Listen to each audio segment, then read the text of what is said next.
What's up, y'all? How you guys doing today? I got a little bonus video for y'all. I'm doing a reaction to this guy Matpat here.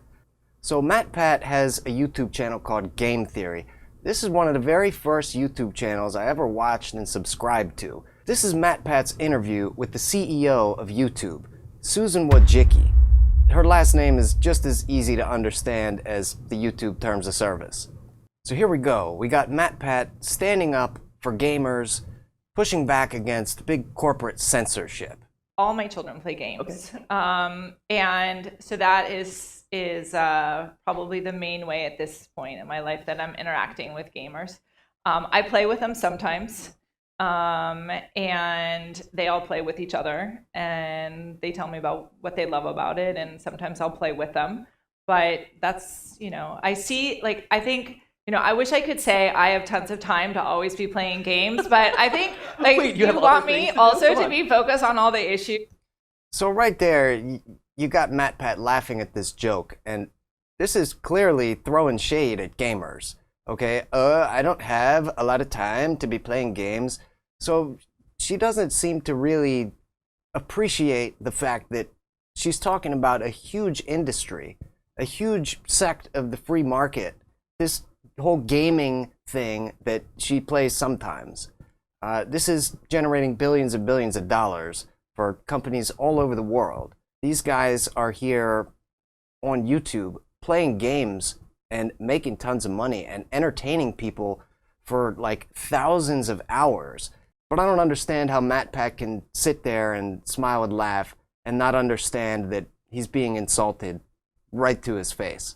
And I see how fun it is and how engaging it is, and how you can spend a lot of time playing games. Yeah, so, sure, of course. So yeah, I get it. I get what. So again, no appreciation for the aspect of gaming that people are making careers out of this. Gaming, I did the research, 50 billion watch hours last year on the platform, 200 million people coming to this platform every single day specifically to watch gaming content. You look at most subscribed channels on this platform, and they're mostly baby songs singing Baby Shark, but after that is gaming, right? Gaming is the second largest vertical on the platform, only to music.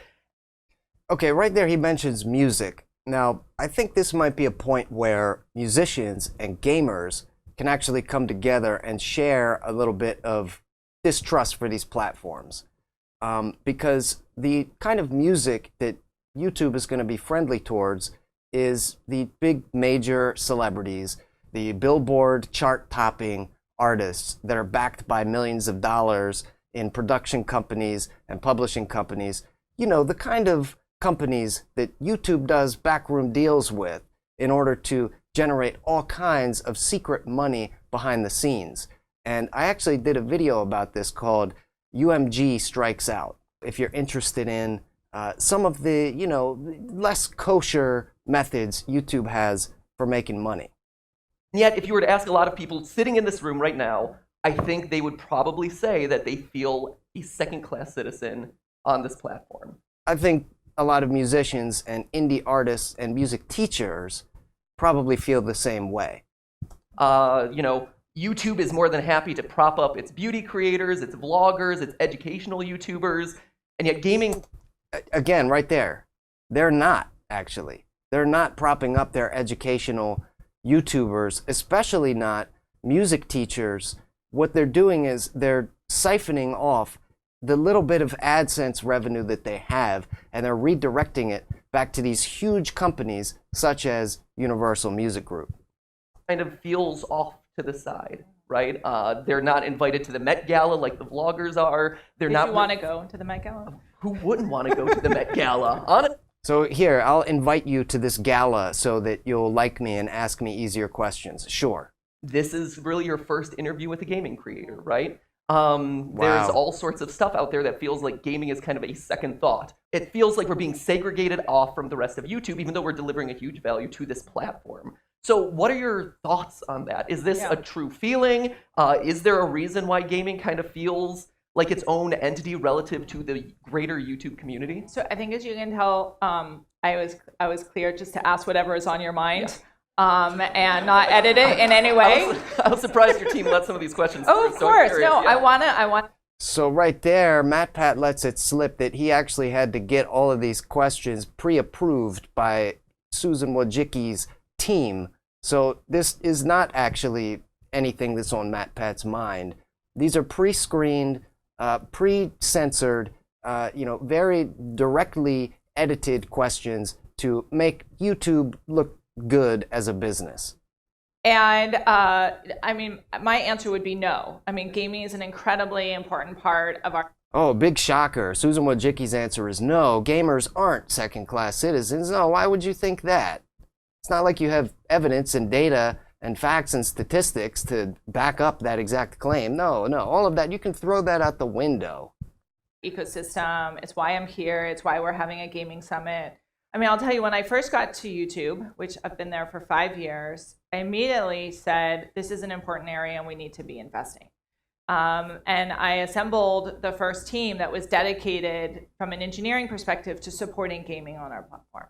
I talked to our team. I wanted to make sure everyone that was on the team was a gamer. So it was actually our gaming team that developed a lot of core features like memberships, super chat, super stickers. So all of that functionality was actually developed first for the gaming community. So you could look at it the other way, and you could have our other creators saying, like, how come gaming's getting all of the cool features first? Yeah. Why did they get live? Why did they get all the memberships? And yeah, you could look at it that way, but you're in a room full of gamers here, and you're supposed to be listening to their concerns, not just hiring some dude that played a video game once and having that guy represent gamers as a whole. Like, seriously? Again, like, we really want to make sure that we are that we're doing what we can to support this important vertical for YouTube, and that's, again, why we're here. And you'll see us continue to invest to make sure that YouTube is a really committed and great partner to gamers. Yeah. Okay, great. So that's good to know. But taking it even one step further back, is YouTube still a platform for creators? There's the big question right there. There's the big question. And props to Matpat for actually having the guts to ask that, because that's really what's on everybody's mind here. Creators factor into kind of the larger scheme of YouTube, because less than a month ago. And keep in mind, there never used to be a larger scheme of YouTube. It used to be creators that was it. That's what you came to YouTube for, was to watch the videos that people created. You didn't go to YouTube to watch CNN or Late Night with Seth Meyers or Stephen Colbert. They had their big boy, television networks. And the little guy, the fringes, the experimental guys, the guys that didn't fall into all the exact categories, that's the kind of content that started off in YouTube years and years ago that built this platform from nothing. And now they want to give all the perks and the benefits and the easy rides to these guys that had nothing to do with YouTube in the first place. And so it's a little bit messed up. Is it still a place for creators? The answer is no. YouTube kind of threatened to remove verified check marks from thousands of channels, right? Like, that was a huge blow, and a lot of these channels, some of which are probably sitting in this room right now, were grinding away on the platform for years, and yet a celebrity walks in and they immediately get the check mark and it's allowed, even though they're kind of like a passerby on this platform, right? Exactly. What does that, to the external eye, that feels like creators are no longer a priority on this platform or a small piece of it. So where do we fit into the YouTube ecosystem in 2019? So verification was definitely, we apologize for that, that we made a mistake. But let me tell you, it was not to prioritize they made a mistake. Traditional celebrities over endemic creators. What was it for then? Like, is Matpat going to ask her that question and push on this? No, but let's keep watching. Or gamers in any way. The team identified that there were a number of ways we had, that they wanted to clean up how we had done verification. Verification has been around for a number of years. Afterwards, I think there were some problems in execution, but then not even remotely answering the question, where do creators fit into the ecosystem? And she's talking about mistakes that her team keeps making. We don't care about your team or any of the mistakes that they make, okay? This is not about you. This is about the people that made YouTube what it is today. And they're leaving in droves. They're going to BitChute. They're going to Minds. They're going all over the internet to get away from this platform because you and your team have screwed it up. On top of that, we realized how important it was for creators. We heard everyone loud and clear. So basically, until they got, a couple of thousand emails and tweets from creators, they had no idea how important creators were to the quote-unquote YouTube ecosystem. So basically, you're going to continually get shafted over and over and over again unless you send a bunch of angry tweets and angry emails. And if you're a small channel that doesn't have an audience of thousands of people who can send those emails, then, well, you're out of luck, I guess. Well, yeah. Look, we said, we're going to grandfather all existing people who are verified, and going forward, we will implement the new standards going forward for creators. So it didn't have anything to do with like one set of creators being preferred over another set of creators. It really just had to do with how we make changes.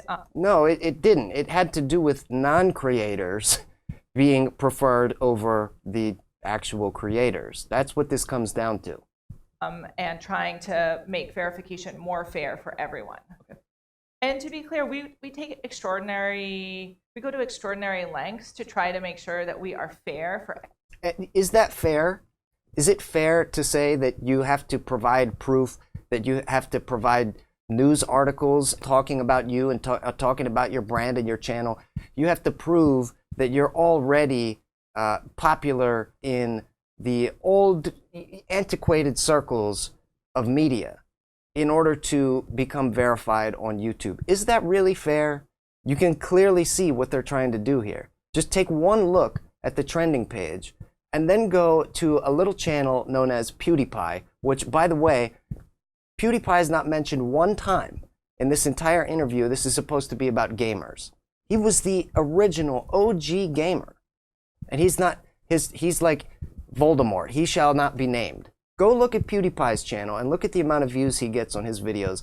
Then hop, skip, and jump over to the trending tab on the YouTube homepage. He gets way more views, and none of his videos are trending.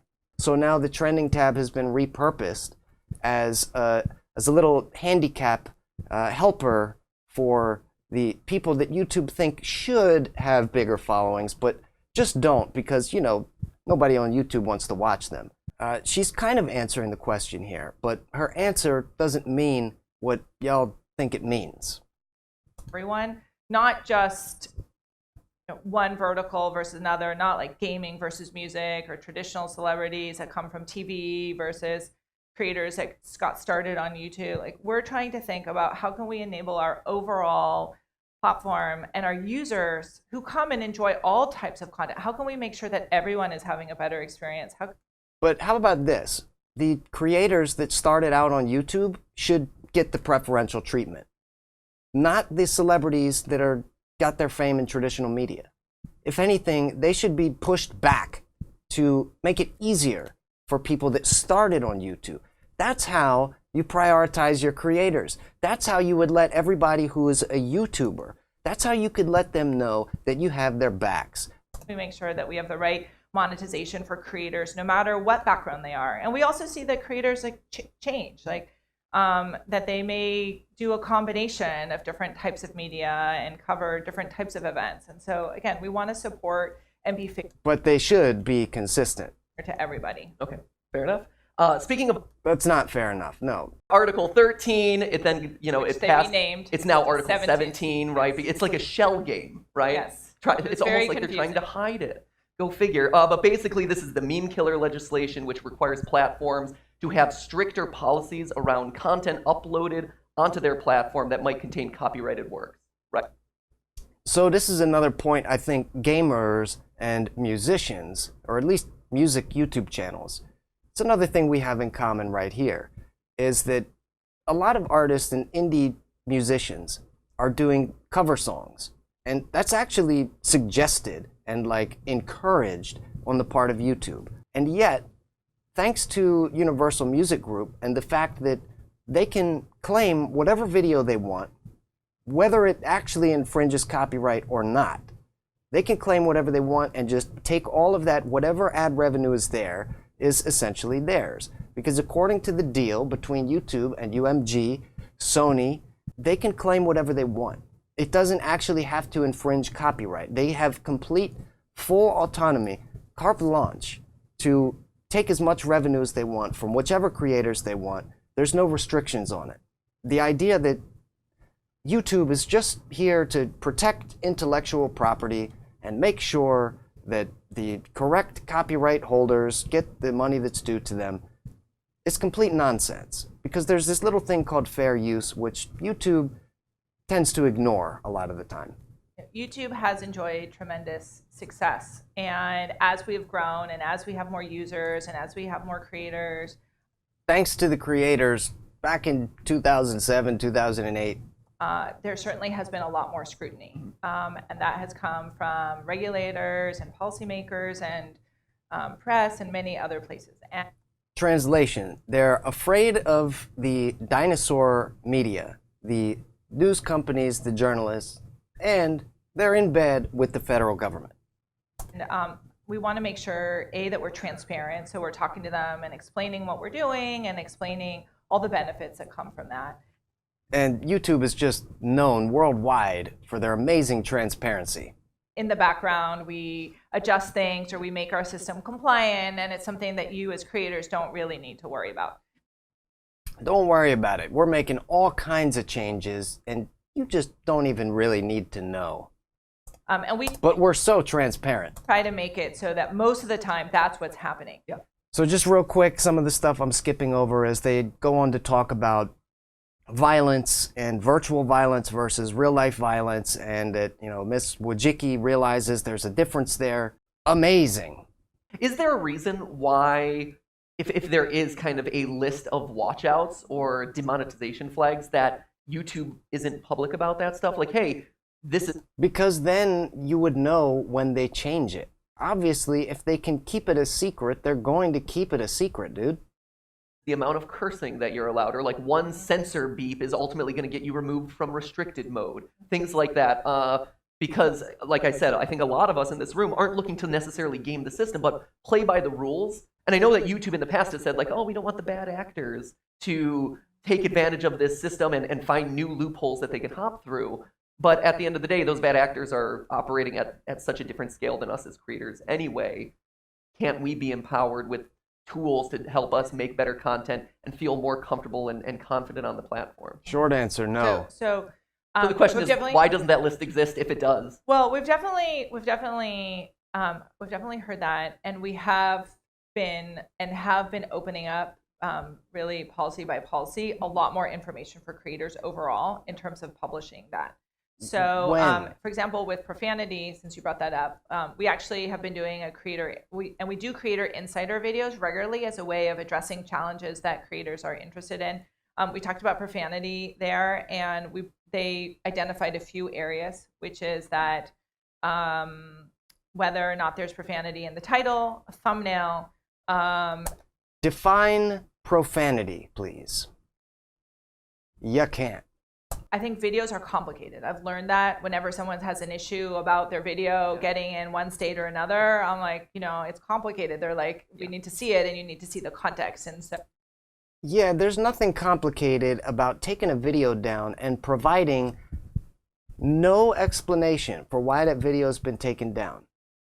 A nothing. That's not complicated. If YouTube doesn't like what you're doing, they can take it down. And I'm not saying that that's wrong for them to do, but you'd think they would at least give you a reason for taking your content down. Wouldn't that be fair? That is, part of why we try to give enough guidance that creators can figure out what's the right way to be able to handle their videos and create their content, but not so much that then it winds up being confusing either. Okay, that makes sense. And again, like some No, what's confusing is not telling anybody what the rules are. That's confusing. If you just say, hey, we're taking it down if you do X, Y, Z, that's not going to confuse anyone. That's going to alleviate a lot of the confusion. But that's not Susan Wojcicki's goal here. will never, like I have met with advertisers who will say, we will never advertise on anything where there is any profanity, okay? Like, so why don't you just say, go somewhere else? I don't understand why like these companies are so beholden to these little teeny tiny companies that are probably spending a couple of $1,000s on an ad campaign. Why do you care so much what they think? Don't you have another 10,000 advertising companies lining up? Don't you have like Coca-Cola and like all kinds of these big brands advertising on YouTube? This is an excuse for a more sinister agenda. You could use your imagination and come up with a lot of reasons why they would want to, let's say, redirect your ad revenue. So there's always going to be a broad range. Some advertisers come back and they say we'll only be on certain channels. Like that's their choice. They're an advertiser. They're paying money. Yeah. In general, like we want to recommend what we think our users want to see. Mm-hmm. Like if our users want to see 10 different games, like they're only going to recommend what they think you want to see. Has nothing to do with what you actually want to see.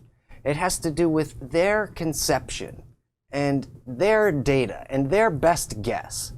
And, if they think that you have maybe the wrong political leanings, they could think that you might want to see something that falls in line with their political leanings.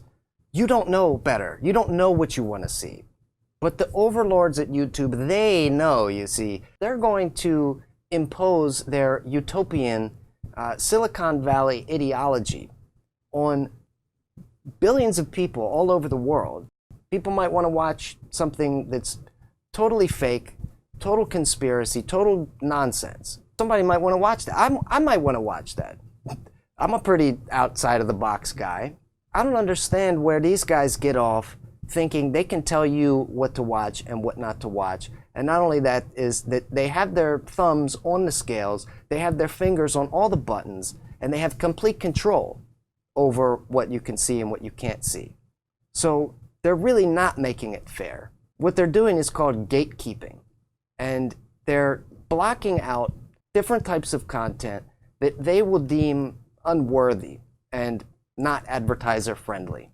And they're going to do everything in their power to redirect their ad revenue, take it completely, take the video down completely, make sure that it doesn't show up on search, eliminate your comment section, eliminate it from recommendations. It'll never, ever get on trending tab, even if it gets more views than the #1 trending video in the trending tab.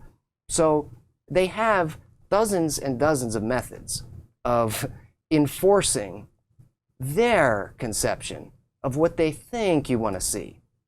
And so what you want to see doesn't matter anymore. You're beholden to the whim of Susan Wojcicki. And that's why YouTube operates at a net loss, and that's why people are leaving this platform in droves, especially established creators who keep getting taken advantage of time and time again. A lot of gamers and a lot of musicians fall into these categories. We don't want our users to come and only see one game. Like we want to show them a lot of different things. Right. But if they keep clicking and Do they you, only though? will click on the Fortnite videos, well, then like it's not good for us to keep recommending other types Sure. of things. And we may still. So again, right there, if a bunch of people click on this thing as opposed to the other thing, they're going to artificially prop that thing up because it helps them sell more ads. It's not about creating a good platform. It's not about entertaining the users. It's not about helping creators reach their audience and reach their fans. It's about their bottom line and nothing else. Do that because we're like, oh, well, maybe now they're actually interested in something different. So. So blame the viewer more, like I mean, no, Right. I'm not saying you blame the viewer. I'm just saying like our frustrations about like, oh my gosh, I am so. Why, like, Matpat keeps walking himself back. He keeps like pulling it back. Like he'll make a bold statement and then he'll be, well, no, I'm not really saying that. Is it because she's a woman? Is there like a gender dynamic going on here? You're like afraid to offend the poor little billionaire CEO of like the largest social media company in the world? You could stand up a little bit for these guys. You have a room full of people. They're like waiting for you to make a move, waiting for you to really stick it to the man here or stick it to the woman. he gained a lot of points here, but he kind of makes himself look weak when he makes a claim and then he walks it back. I don't know. Why would you do that, man? A Fortnite, or this game is so dull at this point, or whatever. Like, it's not the platform necessarily that's propagating it. It's just viewer interest perpetuating the strength of that game. Yeah. But it's not. Everybody knows that these geniuses at the head of YouTube have complete control over all of this stuff. So why are you trying to make her point for her when it's been proven to be wrong many times before? I don't understand this. Okay, fair enough. I know that technically Not okay. No. it says 000. It's okay. You can. I think a good one to end on, though, is why YouTube at this point, right? So obviously there's been a lot of press lately of platforms negotiating and competing over ownership of different channels, right? Throwing around 10. Why YouTube? I'll tell you why YouTube, Mr. Matpat. Because YouTube is the largest. YouTube makes the most money, even though they operate in net loss. They make the most money. They have the most eyeballs out of all the other platforms. And you guys are going to talk in circles around each other, around this fact. And regardless, oh, this big gamer left YouTube, and therefore, oh, it spells the demise. It doesn't. It doesn't. Because YouTube is the company doing deals with the music publishing companies. YouTube is the one doing deals with the federal government. YouTube is the one doing deals with Google, which is even bigger than YouTube itself. So this idea that, oh, YouTube is on its last leg and people are leaving, it's not going anywhere.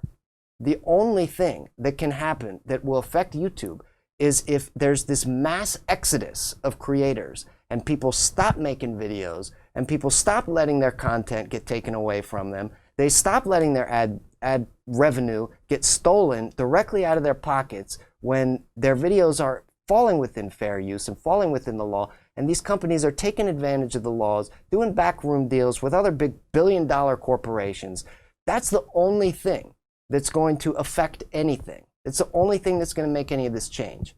Everybody has to be on the same page with this. This is exactly why I was hoping I could do this video and kind of venture into the gaming realm a little bit.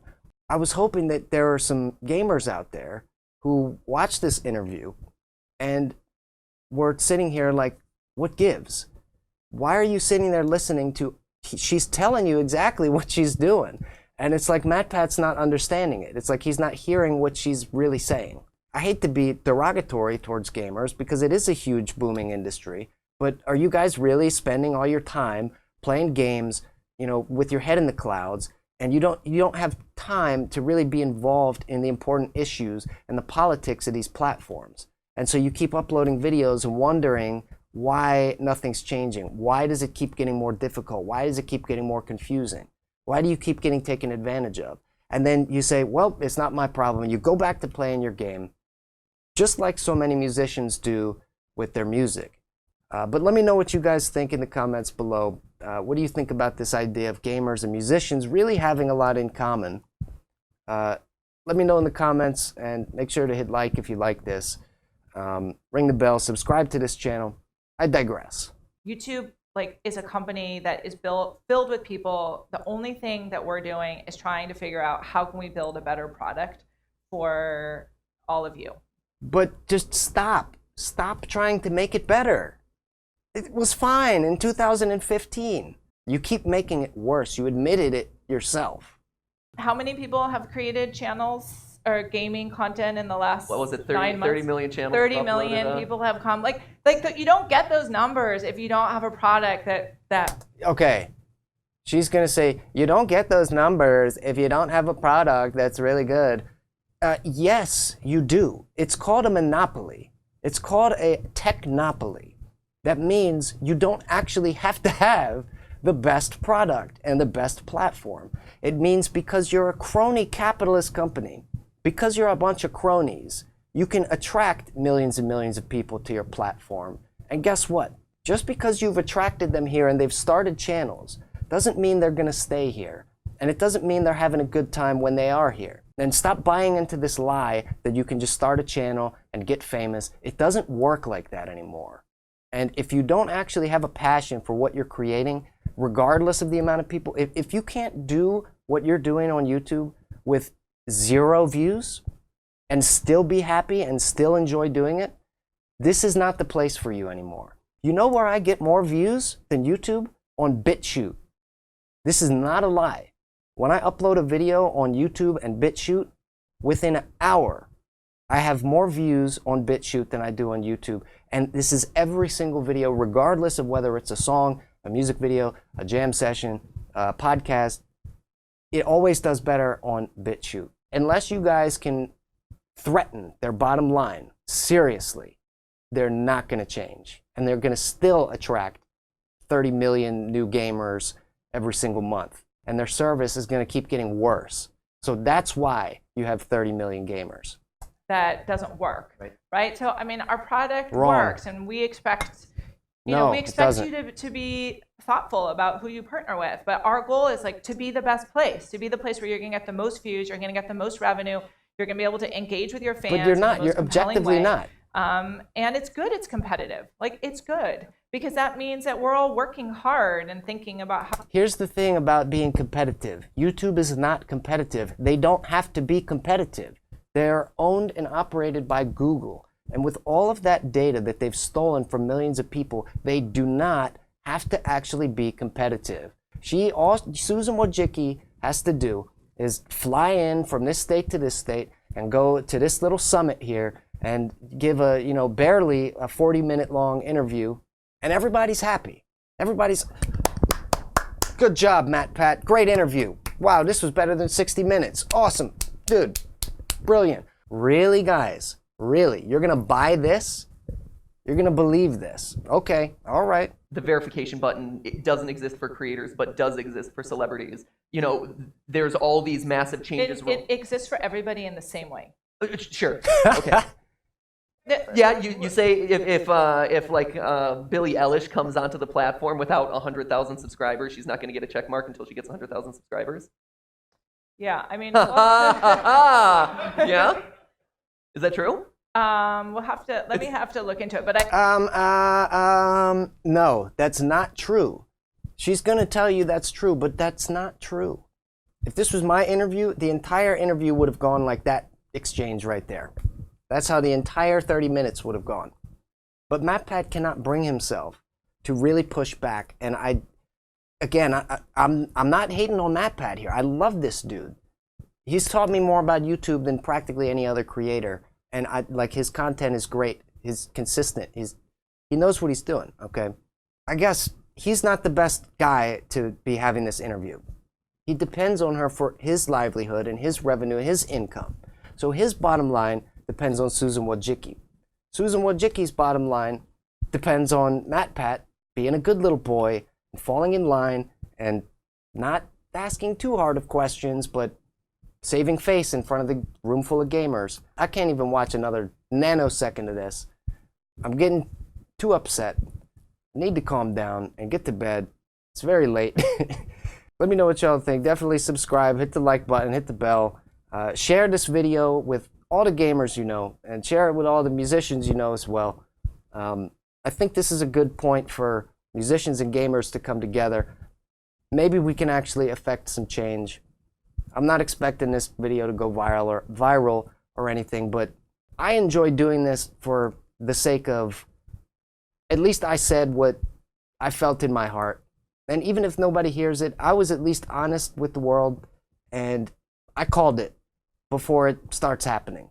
Because when BitChute, some nothing company that just got started like a year ago, is really making me feel more welcome and more appreciated. I'm getting more comments, more likes, more shares on BitChute than on YouTube, with like billions of people joining every day. That's alarming. That does not look good for YouTube. But let me know what you guys think. I'm gonna end it right there. I'll see y'all in the next video. I got a music video coming Wednesday, and I'll see you on that one. Peace.